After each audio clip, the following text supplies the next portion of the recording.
Something is happening in the Caribbean that almost no one is talking about, and it could rewrite the map of the Atlantic. Barbados is making a move that surprises even seasoned analysts. A small island built on tourism is quietly pulling itself toward Africa, and the money behind this shift is far bigger than most people realize. This isn't a symbolic gesture or a cultural reunion. This is a strategic pivot driven by pressure, opportunity, and a new flow of capital that could redefine Barbados' future. In the past few years, the island has faced economic shocks, soaring debt, and a tourism model struggling to recover. And now Africa, a rising market of over 1 billion people, is stepping in with investment, partnerships, and the first African bank headquarters ever built outside the continent. Today, we're diving into why Barbados is turning to Africa, who stands to benefit, and what this means for the future of the Caribbean. Let's get started. Barbados didn't wake up one morning and decide to pivot toward Africa.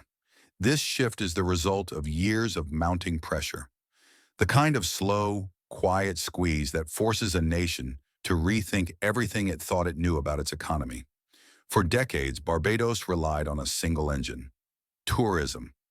Visitors from America, Canada, and the United Kingdom filled hotels, restaurants, and beaches. It was a comfortable model until it suddenly wasn't. When the pandemic hit, that familiar engine stopped almost overnight. Flights were canceled, cruise ships vanished, entire sectors of the economy froze, and Barbados saw, with painful clarity, just how fragile its foundation had become. But tourism wasn't the only vulnerability. Behind the scenes, the country was carrying a heavy burden of public debt. Year after year, interest payments drained government resources, leaving little room for long-term investment. The island was running on a financial treadmill that never slowed down. That is why Barbados pushed for bold restructuring. It negotiated its first major debt-for-climate swap, freeing up crucial funds to protect coastlines and secure water resources. It moved toward another large restructuring backed by international lenders to create more fiscal breathing room.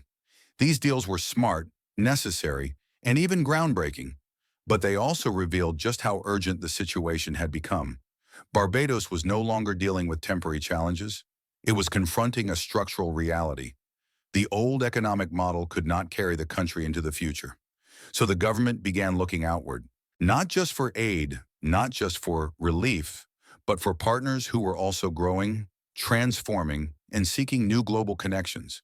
And that search eventually led Barbados to a place many wouldn't expect: a rising continent across the Atlantic, ready for a new kind of partnership.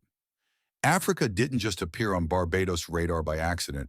It became impossible to ignore because the continent itself is changing faster than almost any other region in the world.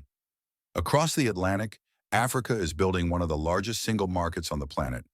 Through the African Continental Free Trade Area, nations are lowering barriers, connecting supply chains, and creating economic momentum that spans more than 1 billion people. This is not a distant future. This is happening right now. Africa's combined economic output has already passed several $trillion, and its population is young, urbanizing, and digitally connected. While many traditional economies are aging and slowing, Africa's middle class is expanding, its industries are diversifying, and its demand for new partners is rising. But here's the part that matters most for Barbados. Despite all this growth, the Caribbean barely trades with Africa today. In fact, the entire CARICOM region sends less than a small fraction of its trade to African markets. This means the commercial potential between the two regions is almost completely untapped. For Barbados, that gap represents opportunity. The island has what many African investors want: political stability, a strong legal system, and direct access to markets in the Americas. At the same time, Barbados is searching for something Africa can offer: new partners, new markets, and new sources of investment that don't repeat the dependencies of the past. Africa is not just a cultural connection or a symbolic reconnection with heritage.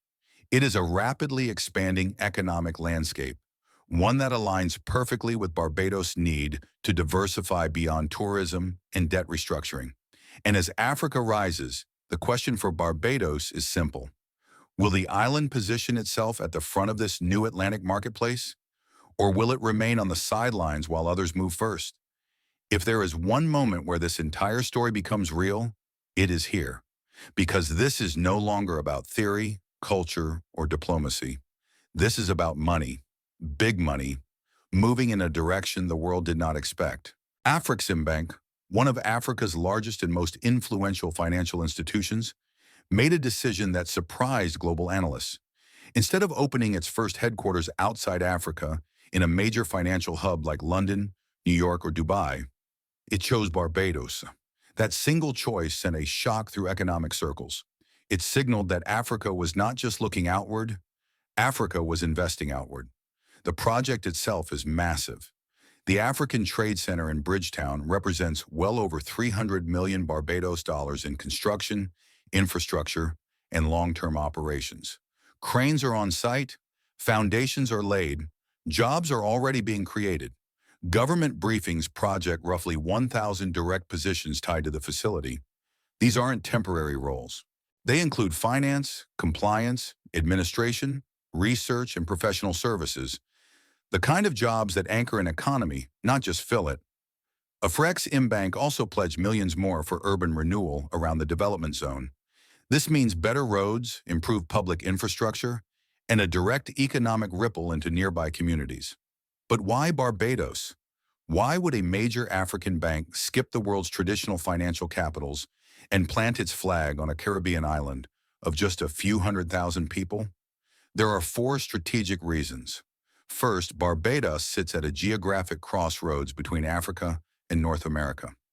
The exact position an African institution would want if it aims to expand westward. Second, the island's legal and regulatory environment is trusted by Western banks, making it a safe platform for cross-border finance. Third, Barbados offers access to Caribbean and Latin American markets without the political tensions that often complicate African-Western financial dealings.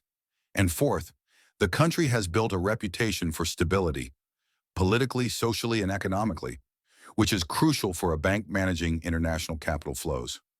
Most importantly, this investment flips the traditional narrative. For decades, Caribbean nations sought loans, grants, or assistance from Europe or America. This time, the money is moving in the opposite direction. Africa is investing in the Caribbean. Africa is building infrastructure in the Caribbean. Africa is treating Barbados as a gateway, not a beneficiary. This is the kind of shift that doesn't just create headlines. It quietly rewires regional influence. And once a financial institution of Afreximbank's size plants roots somewhere, more investment tends to follow. This is why analysts call the move a gamble. Not because it is reckless, but because it is bold, unprecedented, and potentially transformational for both sides of the Atlantic. Barbados is no longer waiting for opportunities to reach it. By aligning with Africa's rising economic power, the island is placing itself at the center of a new financial corridor, one that could reshape trade, investment, and influence across the Atlantic for decades to come. A major investment can signal ambition, but a true economic shift needs more than money. It needs movement. It needs links. It needs systems that turn ideas into actual trade routes and lasting partnerships. And that's exactly what we're starting to see between Barbados and Africa. The symbols that once lived only in speeches and cultural festivals are now becoming physical infrastructure, logistical networks, and signed agreements. One of the clearest examples is the historic flight from Ghana to Barbados. This wasn't a vacation charter or a short-term promotional event. It was a diplomatic and commercial flight designed to test a long-ignored connection. For the first time in modern history, there was a direct bridge in the sky linking West Africa to the Caribbean. But the importance of that flight wasn't about passengers. It was about possibility. It proved that the distance between the two regions can be crossed not just symbolically, but practically, efficiently, and repeatedly. At the same time, Barbados has been steadily building the legal and economic groundwork needed for deeper cooperation. The government signed memorandums of understanding with the Rwanda Development Board and the Ghana Investment Promotion Center. These agreements go far beyond polite diplomacy. They target real sectors: financial technology, professional services, manufacturing, agriculture, and creative industries. What this means is simple. Barbados and Africa are no longer talking about collaboration. They are setting the terms of collaboration. They are outlining where investment should go, which industries need support, and how capital will move between the regions. This matters because infrastructure isn't just roads, ports, and buildings. It's also policy. It's also regulation. It's also the legal glue that makes long-term investments safe, predictable, and appealing. And that's what is forming right now, a financial center in Bridgetown. Air links tested across the Atlantic. Business agreements shaping the flow of goods and services. Piece by piece, symbol by symbol, step by step. The connection between Barbados and Africa is becoming more than a narrative. It is becoming a system. It is becoming a pathway for trade, mobility, and investment that did not exist before. And once a path forms, it rarely stays empty for long. What happens next is the part most people aren't prepared for.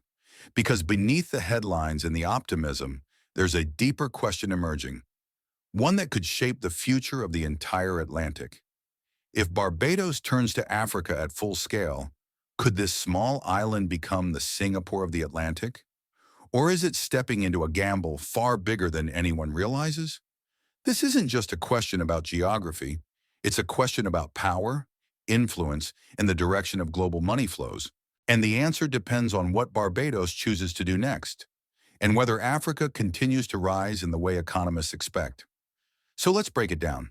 Whenever a major shift like this begins, the first question people ask is simple. Who actually benefits? Because new money doesn't touch everyone equally. It creates winners, it creates opportunities, and sometimes it creates new divisions. So let's break down who stands to gain the most from Barbados' growing partnership with Africa. First, the construction and development sector is already seeing the impact. The African Trade Center is a massive multi-year project, and that means steady work for contractors, engineers, suppliers, and hundreds of local laborers. These are real paychecks, real contracts, and real activity flowing directly into the Barbadian economy. Second, the professional services industry is stepping into a new era. Afreximbank's presence demands financial analysts, compliance officers, attorneys, consultants, auditors, and specialists who can navigate cross-border transactions. This is high-skill, high-value work, the kind of employment that strengthens the middle class and stabilizes long-term growth. Third, local entrepreneurs gain access to markets they never had before. New agreements with Ghana and Rwanda open doors for exports in rum, creative products, digital services, agricultural goods, and fintech solutions.